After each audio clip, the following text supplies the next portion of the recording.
Hi everyone, welcome back to Pine Hollow Auto Diagnostics. Today we have a newer European vehicle in the shop. The 2018 Volkswagen Atlas full-size SUV with the 3.6 liter V6 engine. About 125,000 miles.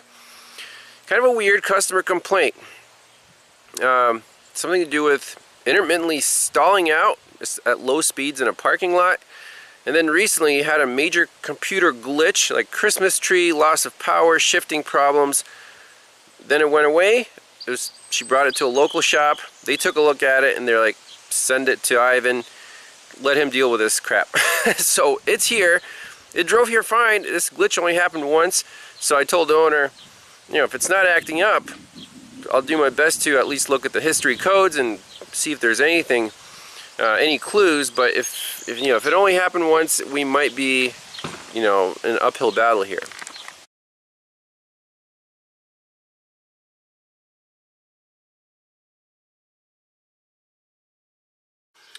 So let's read the customer complaint of the problem or the description. So 2018 Atlas, VW State College dealership, looked at an issue in April, kept getting a rear park pilot malfunction message, camera seemed to be working, they found a code for the rear parking sensors, left rear parking sensor open short circuit, after they found the broken wire, corroded wire, they fixed, message has stopped. Okay, so that was one issue. Since then, on 2 occasions, while pulling into a parking spot, my car shut off. These occurred weeks to months apart. Then on Wednesday evening, while on Meeks Lane, I heard a thunk-like noise, like gear shifting thing. Then I started getting a crazy series of beeps and buzzers and multiple messages and alerts. It was crazy. So big time glitch. I was able to pull off of Meeks Lane, then realized I had no power as I tried to go up a hill. Turned it off, waited 1 or 2 minutes, turned it back on. No special alerts or messages appeared. Was able to drive another 5 minutes to my home and later 20 minutes to Starks Automotive. Starks did the diagnostic yesterday and found a general code. Basically indicated computer miscommunication. Nick drove it about half an hour with no problem. And then they recommended she come here. So, interesting. Let's, I asked the first shop, please send me a full health report because they obviously cleared the codes once they were done with it. So I did a full code scan. There were no codes in the vehicle, no clues there, but they did send me their report. So let's take a look and see if there's anything interesting. Alright, here we go. So first they did some alternator output check, charging system, Autel, battery cranking normal, output too low. Okay. Here we go. Here's they have a snap-on scanner, so this is their report. So we have engine management code scan. This is the ECM. Data bus error value, invalid data received from dynamics control module. This one right here is kind of concerning. P060C, internal control module, main processor performance. That's like the death code. Okay, so that was engine computer. Then TCM says lost comm with ECM PCM. ABS has some implausible message, error value. So this doesn't mean there's a network problem. It just means that the modules aren't happy with each other. Okay, tire pressure, okay, potentiometer, don't care about that. Central electrics, data bus missing message. So if the computer is offline for even a second, all these modules are going to send data bus missing message codes. So there's adaptive cruise control, again, data bus error, data bus missing message in the airbag. Steering wheel, no codes. Instrument cluster, missing message. Lost communication with ECM PCM in the diagnostic data interface gateway. Generator mechanical malfunction. Missing message again.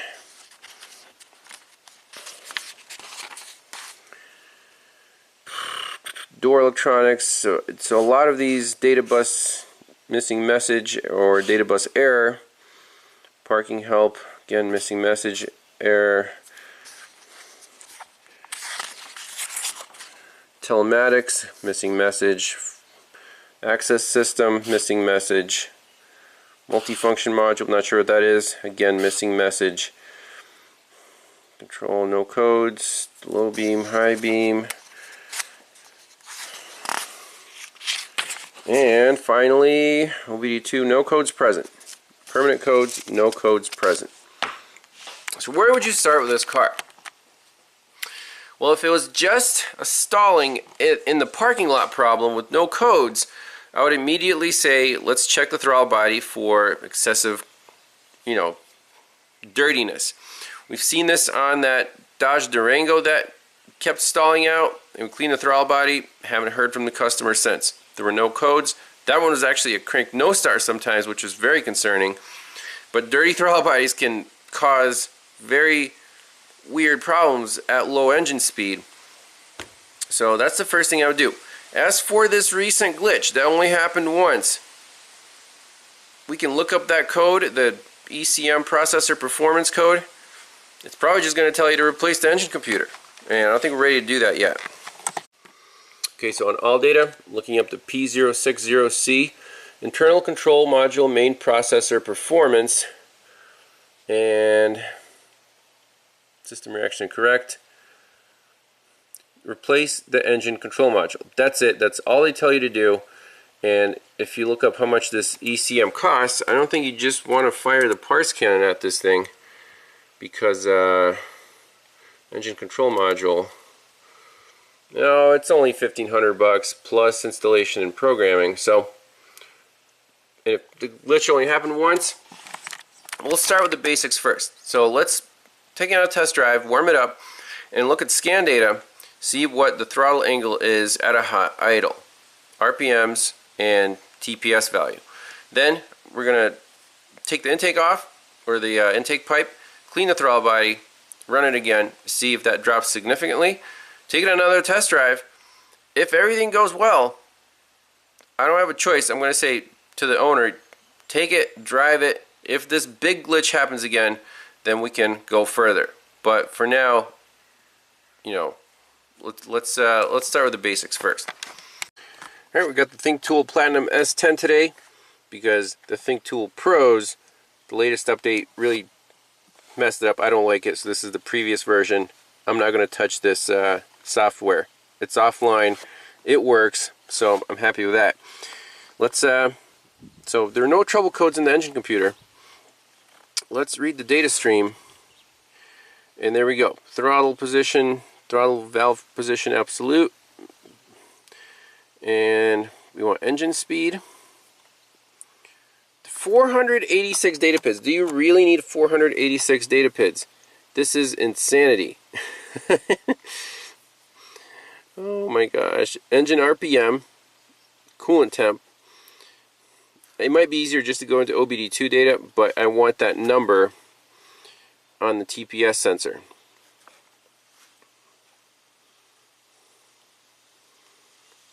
.5, 14.9. So let's fire it up.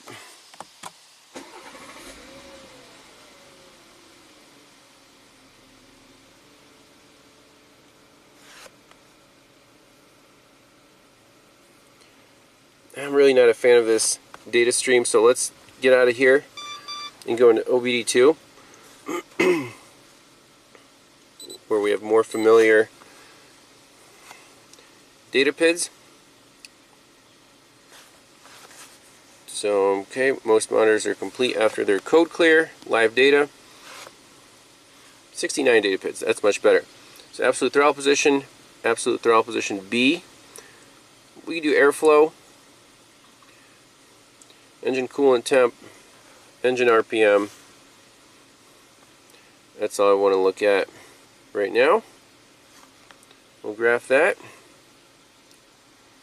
Yep, 12.5. 12.9 in the absolute. So let's take it for a spin, and a hot idle, we'll see what those numbers are. I got to the end of my lane, and the vehicle shut off. Oh, it has auto start stop. That's normal. What the heck? See right there, auto start stop has a little X through it now.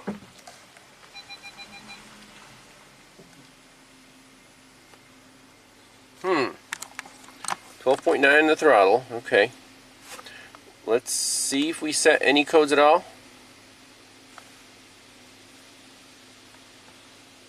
Nope, no fault code, so that must be normal. Oh, and there's a button here. Auto start stop system is deactivated. Now it's activated. Okay. And it shut off. If I let go of the brake, it starts up. So that's pretty standard, I guess. Let's keep looking at those data PIDs.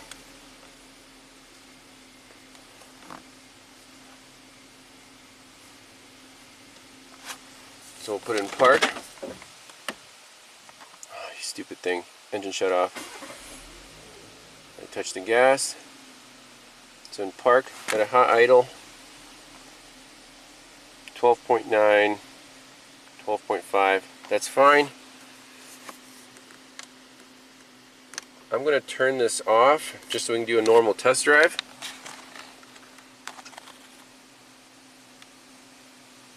Looks normal.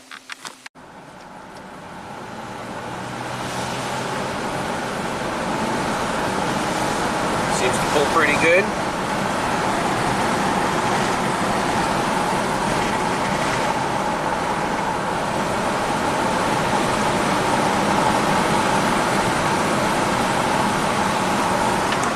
We're up to 180 degrees on the coolant temp, so that's almost operating temp.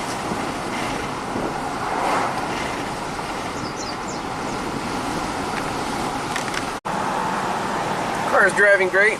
I turned off the silly lane assist because it was kind of freaking me out trying to navigate, you know, a narrow road like this. It's just like, hey, the steering wheel is doing something I don't want it to do.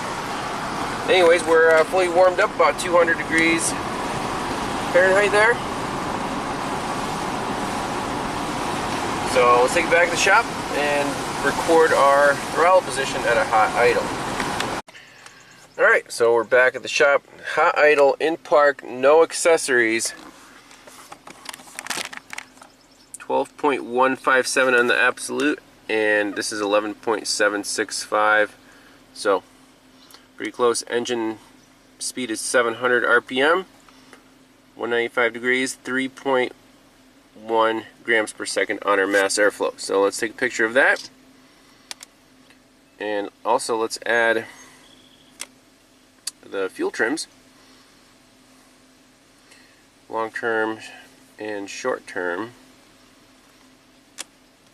Just want to make sure those are good. About 5%. Okay, everything looks perfect. Okay, so let's clean the throttle body and see if that percentage drops down. Let's take a peek under the hood while the car is running. Here's the engine control module, right by the fuse box. Give it a couple taps. Make sure there's nothing obviously wrong. And everything looks mint. I mean,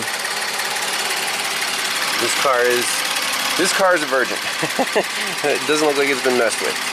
Let's pull it in, clean out that throttle body. Alright, everything looks pretty accessible here, so I've loosened up the two clamps. Take this intake boot off, and let's take a look at the throttle body. We can even, for safety, disconnect it like that. And what do we see? Yeah, there's definitely some buildup in there. So let's do a nice job cleaning it out and do another measurement. So I like to use just a trim tool to prop it open, and brake clean is the ticket for cleaning throttle bodies. I've tried a lot of different solvents.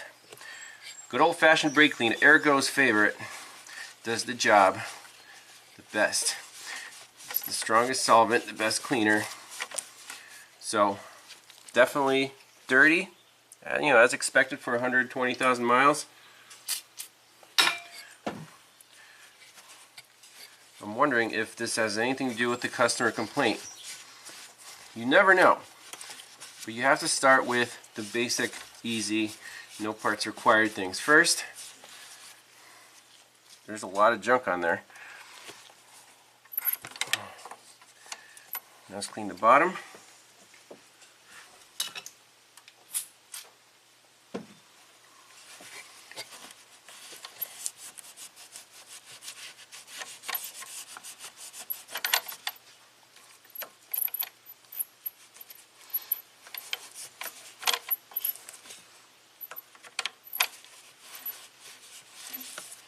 Yeah, looking a lot better.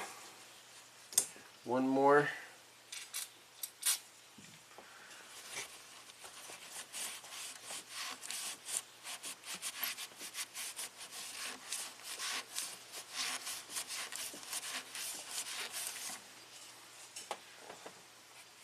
Actually looks pretty good.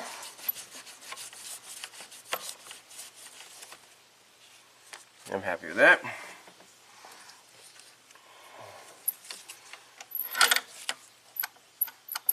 Okay, clean throttle body, put our tube back on. If only all throttle bodies were this easy to clean. So thank you to Volkswagen on this design.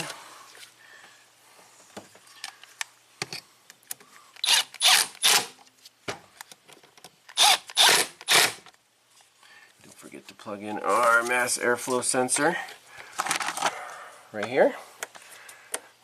Alright, let's fire it up, let it warm up, stabilize, and see what those throttle position values are.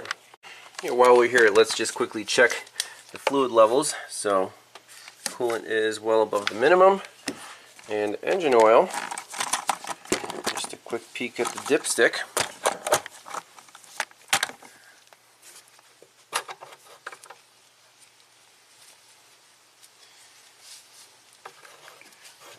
Dipstick comes out like forward. Okay. Looks clean from here. I think this car was serviced at the dealer since new. Yeah, it's full, it's clean, it's happy. Okay. Good deal. Alright, so here's the after cleaning data. About the same. I mean, might have dropped a fraction of a percent on absolute throttle, 11.76 instead of 12.1, but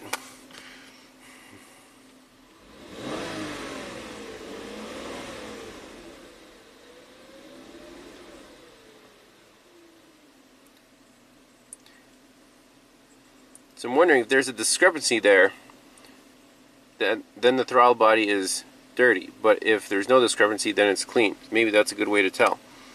So nothing else changed, fuel trims are about the same. That's all I want to do right now. That's all I want to do. We'll give this car back to the customer, tell him drive it normally. If anything happens, give me a call right away for a scan. You know, it's a clean car.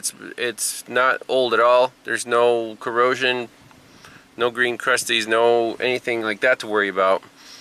So, and that computer code was a little concerning, and things lost communication with the engine computer. So, if it does happen again, that would be my first thing to check.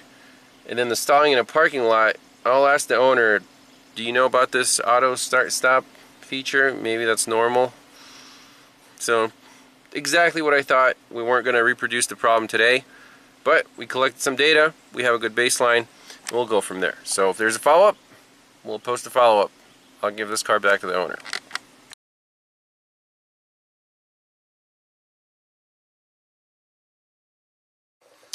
So follow-up on the 2018 Volkswagen Atlas. So the owner took it, she drove it for a few days, and then she texted me and said, Ivan, the glitch happened again. Again, she shut it off, restarted, no issues. So I told her, come on in, I'll scan your car, you know, no extra charges. I just want the full list of current codes that it's set when the glitch happened. Didn't hear back from her for a little while. Then I followed up again a week later, and she's like, I traded the Volkswagen in, I think for another Volkswagen, but I never got to see the car again, and now I don't even know where it is. So unfortunately, there's no real conclusion or resolution to this one, but it certainly looks like the engine computer was having a bad day. It's set that internal performance code, so for that it can only be caused by poor power or ground issue, where the processor just doesn't have the correct voltage to operate, or it's an internal computer glitch, failure.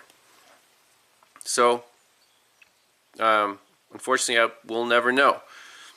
But I'm impressed with these new cars, how they time these glitches to happen right after the warranty expires. The car's what, 4, 5, 6 years old, maybe a little over 100,000 miles, and the owner did exactly what the manufacturer designed. She traded it in on a brand new one. So I kind of find that amusing. So if you're in the used market and you get one of these, watch out. It is chock full of computers, like most modern cars are, and after that 100,000 mile mark, it's a gamble. I mean, the car drove perfectly fine until it decided to glitch. So it happened twice to the owner, and then she's like, I'm done with this thing, give me a new one. So that's it for the Volkswagen. Thanks a lot for watching, and we'll see you on the next one. Bye-bye.